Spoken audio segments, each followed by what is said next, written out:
গতকাল থেকে যে শিপমেন্টগুলো আছে 17-18 তারিখে, মানে 18 তারিখ তো দুপুরে ওটা আর ধরনের 17 তারিখ 16 তারিখে যে শিপমেন্টগুলো আছে ওগুলোর ডাটা আমি এন্ট্রি করছি।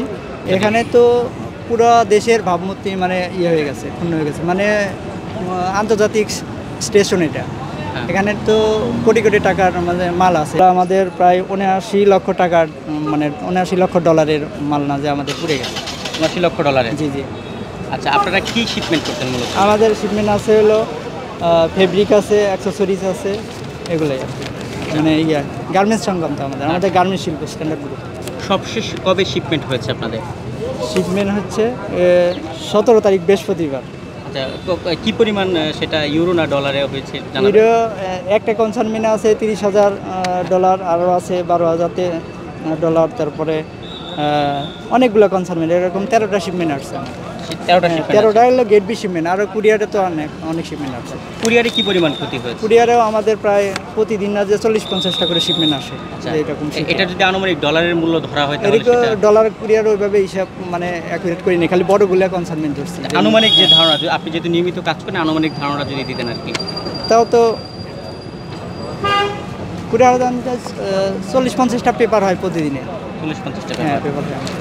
আচ্ছা, আপনাদের এই যে গতকাল যে আগুনটা লেগেছে, হ্যাঁ, আগুন লাগার কারণে তো সবারই ক্ষয়ক্ষতি হয়েছে, বিশেষ করে যে সিএনএফ এজেন্টগুলো ক্লিয়ারিং সার্ভিস দেয়, তাদের কী ক্ষতি হতে পারে? আপনি যে একজন ওখানকার কর্মচারী। এখানে তো পুরো দেশের ভাবমূর্তি মানে হয়ে গেছে, ক্ষুণ্ণ হয়ে গেছে, মানে আন্তর্জাতিক স্টেশন এটা।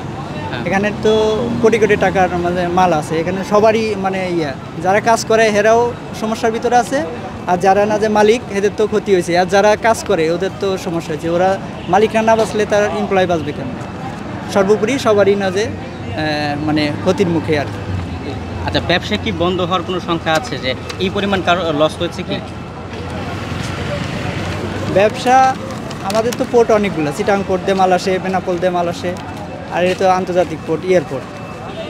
এখন একটা পোর্ট হয়েছে, আরও পোর্ট তো আছেই। তারপরেও না যে এটা তো এই পোর্ট দিয়ে না যে স্যাম্পল আসে বেশি, মানে এয়ারের মাধ্যমে স্যাম্পল আসে। 40 শিপমেন্টগুলো গার্মেন্টসের, তো আমরা গার্মেন্টসের স্যাম্পল সংক্রান্ত সব এয়ারপোর্ট দিয়ে সব নিয়ে আসি, আর বড় বড় কনসার্নমেন্ট ওগুলো চিটাং বেনাপোল দিয়ে নিয়ে আসি। আচ্ছা, যে আপনাদের 79 লাখ ডলারের মালামাল ক্ষতি হয়েছে, জি, সেক্ষেত্রে বায়ারদের সাথে কি আপনাদের কোনো সমস্যা হবে আজকে কেবল অফিসে আমি কিছুক্ষণ আগে ডাটা করছি, এখন এগুলা বিজিএমই আছে আমাদের, তারপরে অফিসিয়ালভাবে এগুলো উপস্থাপন করা হবে। আপনাদের পক্ষ থেকে কোনো দাবি আছে যে আপনাদের এই যে ক্ষতিটা হলো, ব্যবসায়ীদের সাথে আপনাদের একটা দূরত্ব তৈরি হয়ে যাবে? হ্যাঁ, আপনারা তো শিপমেন্টের মাল বাইরের সাথে আমরা টাইম মতো না যে এক্সপোর্টের শিপমেন্টগুলো অর্ডার কমপ্লিট করতে পারবো না। যেগুলো আমাদের স্যাম্পল আছে এগুলো থেকে অর্ডার নিয়ে আসতে হয়, আর অর্ডার এগুলো অ্যাপ্রুভ করে এনে তারপরে এক্সপোর্ট দিয়ে পাঠাতে হয়। এখন যদি আমরা স্যাম্পলই না আনতে পারি তাহলে তো অর্ডার আমরা মিস্টেক করে ফেলি। আপনাদের ব্যবসায় কী ধরনের প্রভাব পড়বে আপনি মনে করেন?